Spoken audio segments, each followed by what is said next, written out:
Good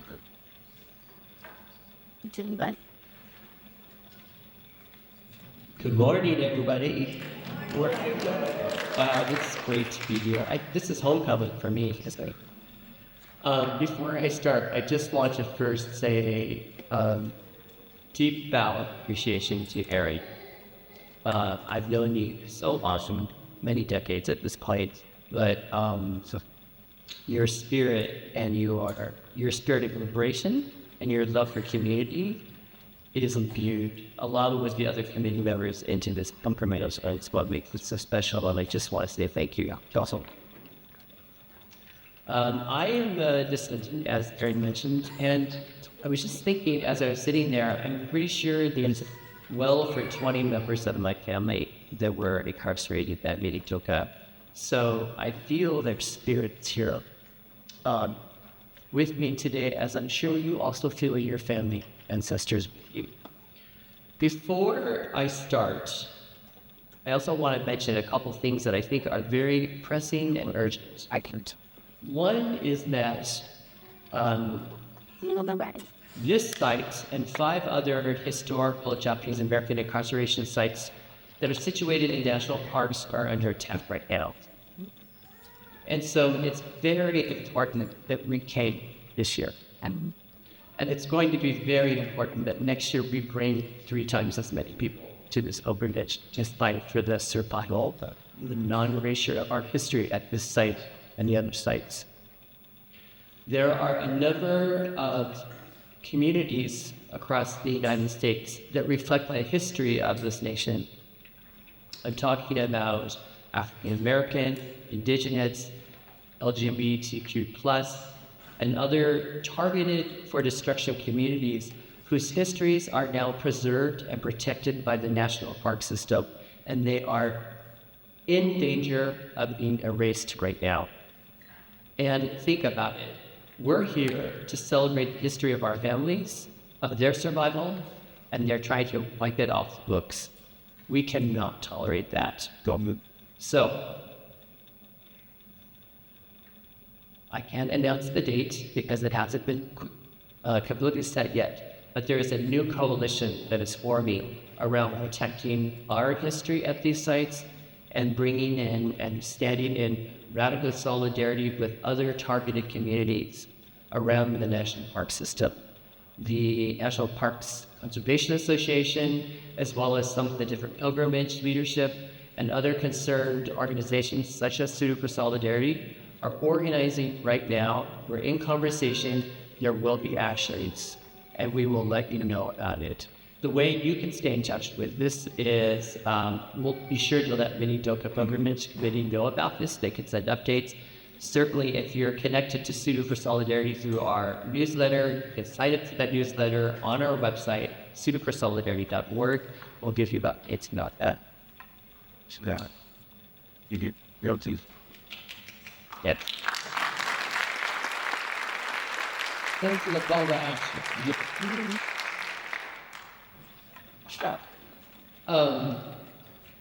Nina Wallace, I think, was the first penwalt.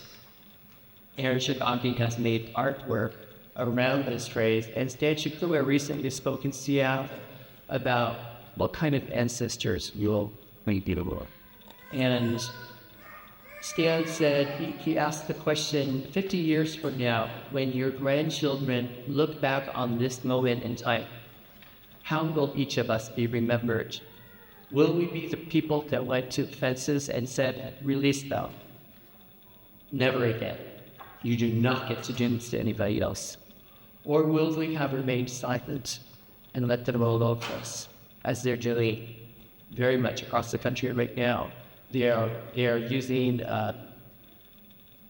fear, violence, intimidation to silence dissent. And so now is the time when people need to come together and stand up together and speak up.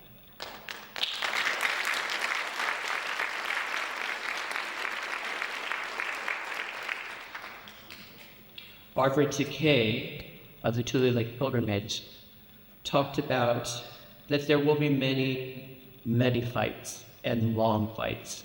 And we will win sometimes, but sometimes we will also lose.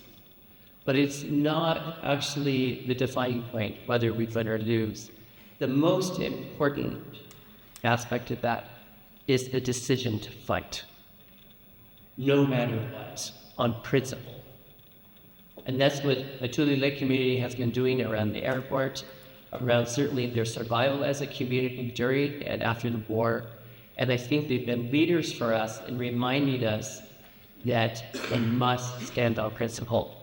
And in this time, when we have leadership of a government that has no principle, that actually lies openly and debases integrity, it's important for us to remember that no matter what, we must stand up for what is right in this moment, and we have a responsibility to speak out as people who survive.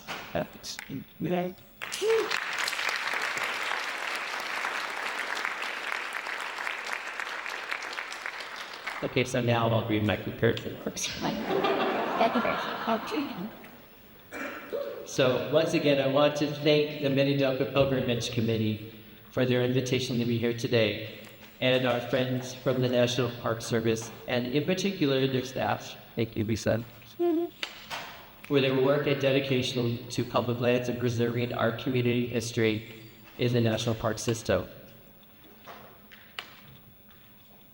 I'm gonna round us for a second. So find your comfortable position as you're seated. Maybe put your feet squarely flat on the ground and feel the soles of your feet reach down inwards, connecting you to this land, this place. And if you feel comfortable, just take several deep breaths. But I want you to, if you feel comfortable, close your eyes. Take a deep breath, notice your breath, and ask yourself, how am I doing this morning?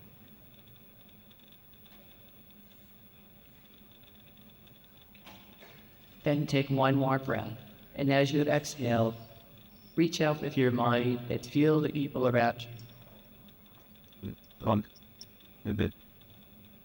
Feel the luminous center within the hearts of everyone gathered today. And take one more breath and welcome the many ancestors who have come to welcome us here. We're always in company. And one last breath, revel in that connection. We are resilient, we are strong, we are here, and we will continue to.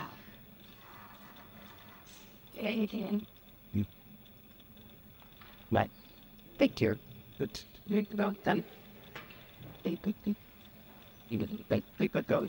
So you saw the picture of my family that was taken in Minidoka. Now I want to talk about kintsugi. In Japanese culture, we embrace kintsugi, the art of repairing pottery by mending the cracks with lacquer mixed with gold. It is the technique that emphasizes the breaks and repairs as part of the object's history rather than attempting to hide them. It suggests that objects, and by extension, people, can be made more beautiful and valuable through the process of repair and the acknowledgement of their past. We have come together this weekend to honor our histories and our families. We return to this place to find repair and healing from the multi-generational trauma of state violence that our people experienced on this land. In this moment, when our history at this place is under threat from the federal government, it's important for us to speak out and prevent this erasure. This land remembers and embodies our history. It continues to hold the charge of all those who were incarcerated here by the War Relocation Authority. We resist erasure of this history by making relationships with and honoring our connection to this land. Minidoka is harsh and beautiful. It is both generous and unforgiving. This place is a container for the gaman that our ancestors embodied. If you are still and listen with your heart, you will feel the resonance of their collective eternal strength. Of the mothers who sewed senin body for their sons fighting overseas on the front line, desperately awaiting letters from the war front. Of families holding on to their dignity, answering no to the questionnaire, only to then be removed to Tule Lake. Of a young boy searching for grasshoppers and lizards with his brothers in the grass. And another boy drowning in the irrigation ditch, swept away by the currents. You will also feel the care of a community that searched urgently during a nighttime blizzard for my great uncle, who was lost beyond the fences and died in the sagebrush while looking for greasewood. And perhaps you will feel in your bones the determination of thousands to hang on and just make it through one more day. Or you may sense despair, loss, and hardship, and the Shikataganai resolve of Issei, like my grandmother, who gave birth in the camp hospital to a beautiful baby girl who suffered birth trauma and brain damage from lack of oxygen and was sentenced to a lifelong suffering from mental illness. Minidoka is where my great-grandparents celebrated their 50th wedding anniversary. Mom rarely spoke to us up camp. She mostly refused. When she did, she spoke on only happier moments, stringing cantaloupe seed necklaces with Amy, Bernadette, and Cassie, the girls who would be her lifelong friends in Seattle's Nikkei 300 Club. So Minidoka is bound together by the threads of our family histories. We are forever woven into this place. If you stop and listen, you will feel and hear and experience all of this and more. Minidoka is personal, and it is political. Satsuki Ina, in opening Kinsugi, the first JA conference on community trauma, said to those gathered, in order to heal community trauma, you must begin by telling the truth. Part of speaking the truth about Minidoka is claiming our relationship in this complex place and facing the myriad ways it has shaped and impacted us across generations. The personal is inseparable from the political because the violence here was acute and devastating. It shattered and fractured individuals, families, and our community in ways that only now can we begin to speak about more openly. At this gathering, we can begin to tell our stories of how Minidoka affects us. Telling the truth is the beginning of the city. During the war, we lost our homes, our communities, but ultimately, due to the racist policies of the government and its demand that the people it was racially profiling prove their loyalty back, we lost one another. So we must begin to speak to one another about things we have not dared to discuss previously. As a group, we tend to avoid open conflicts. But in this moment, when the great fight to protect rights and communities is upon us, we are called to reclaim our ability to repair the connective tissue of our community. There is a bigger fight now than the internal conflict stemming from the incarceration. Several weeks ago, Satsuki Ina and I led an open conversation at the Changing Perspective Conference organized by Chizuo Mori and Jam. We discussed ways to heal long and deep fractures in our community originating around the mass incarceration. It is time, we said then, to speak openly about the fractures that happened between the JDCL and the resistors and renunciants of Truly Lake. To seek reconciliation, not through proclamations or written policies, but by repairing human relations. Right. We can start by speaking truth to one another. To heal the horrors of forced assimilation and resettlement, we must also share our survival stories with younger generations who also received the transmission of multi-generational trauma. We begin by telling the truth of everything that happened and its consequences. All of the different ways families were torn apart by the questionnaire, the opposing choices made within families, coerced renunciations, deportations, segregation, and imprisonment, sons leaving for war, shaming of resistors and suppression of truth. These are all ruptures that happened within our community during and after the war and still need our attention. Every family has a story to tell, like the gold threads of lacquer that weave through the pottery. Our stories are beautiful, painful, and deeply important. And they offer us the way forward. If you have never been asked, then I will ask you now. What was the impact on you and your family? And have you ever discussed it with your family? Or was there a deep shame and silence that prevented open discussion? Did your family come back to the communities on the West Coast? Or did you grow up far from the legit? There is no right way to heal.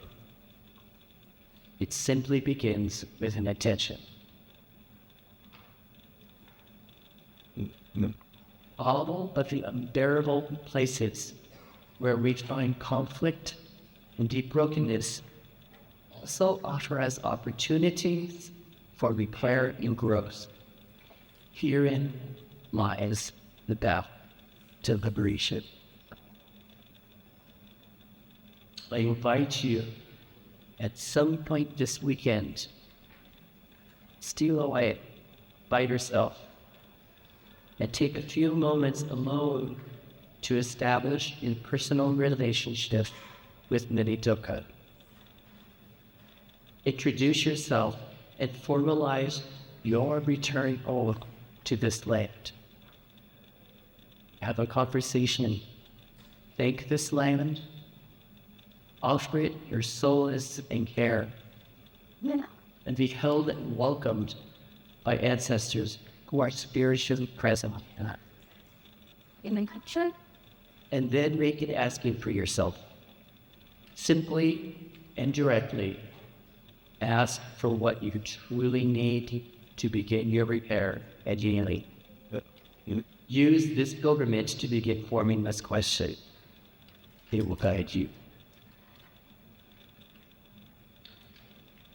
And if we are committed to healing the violence imposed upon our people, then let us commit to stopping violence towards others.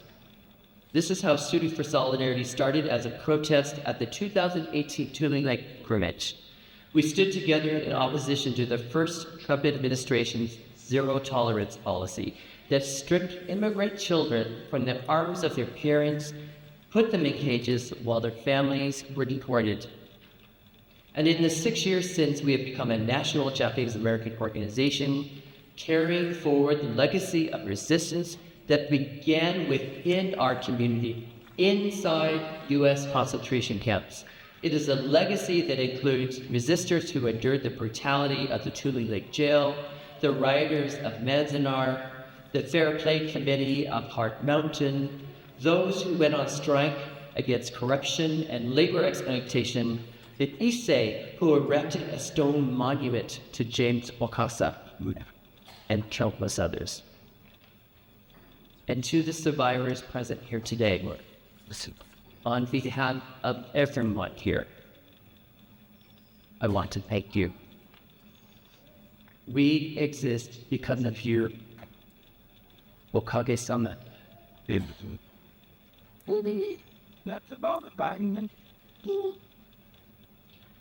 Your strength and your spirit guide us to this moment.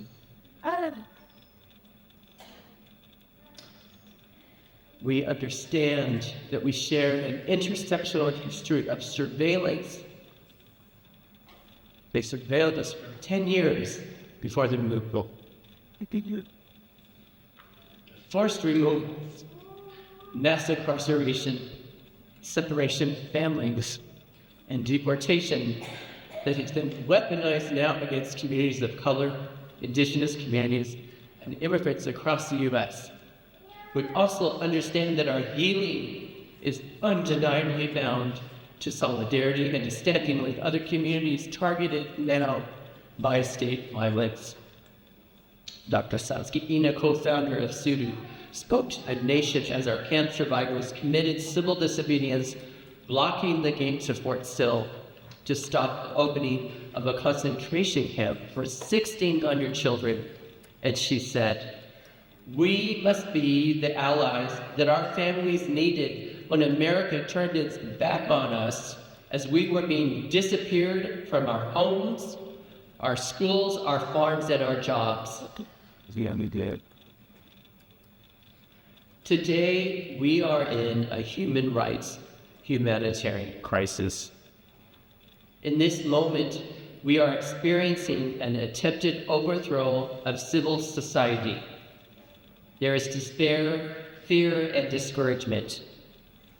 They are bringing armed forces into our communities to round up people just like in 1942. But to succumb and remain complacent or silent is a form of obedience and a surrender to authoritarianism. It abandons our ancestors and our survivors present here today to the moral complacency of a nation that allowed its own people to be rounded up in 1942. So yes, let's acknowledge our fear, but do not be defined by it. Find your anger. This is a moment for outrage and action. The Trump administration is using the template of Japanese American forced removal and mass incarceration as their blueprint. They have weaponized the Alien Enemies Act to round up and imprison immigrants and suspend due process. This law was always problematic. It was used as the basis for the FBI roundups of the Ishii in the days after Pearl Harbor. Its existence is a precedent that will continue to undercut protections for people's rights. This administration is using detention as a method of ethnic cleansing. The recent passage of Senate legislation granted $170 billion for border and interior enforcement, including $75 billion in extra funding for ICE, includes a transformative 13 times increase in funding for detention. The Trump administration plans to double its size, its massive detention and enforcement system to imprison more than 100,000 people, funding a cruel, privately owned, corporate prison complex profiting off of Black and brown bodies.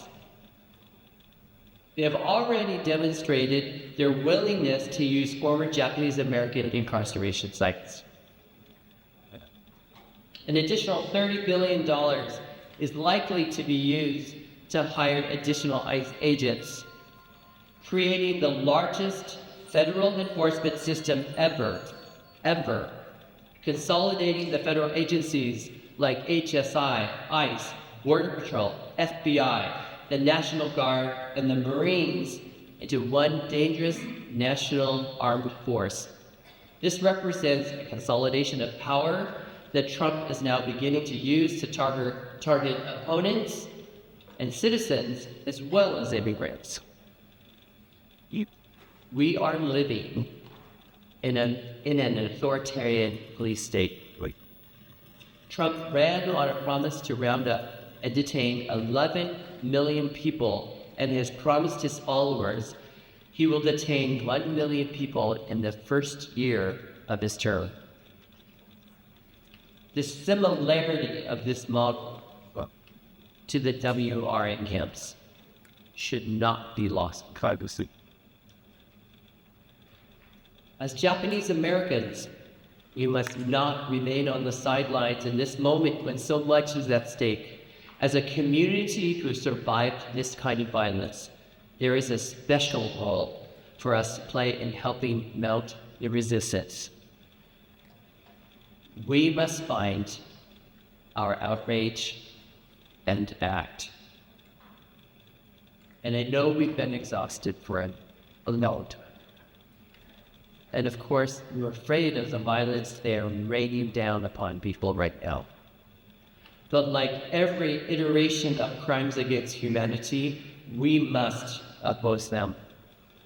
Because the human spirit is greater than fear and despair. Each of us must find our own moral compass and be guided by that. If we don't embody the allies that our people needed, this is the role our ancestors call us to play, to stop the repetition of their history. We were born for this moment. It is not an accident that we were born in this time. That is why we find ourselves here at Minidoka. Each of us is being granted an opportunity in this moment to understand, in the scope of our life work, what our purpose is now. Why are we here? Why are we here? Our families' experiences, this place, and our ancestors call out to us to make meaning of our history. Suru is heeding this call to action. I invite you to join.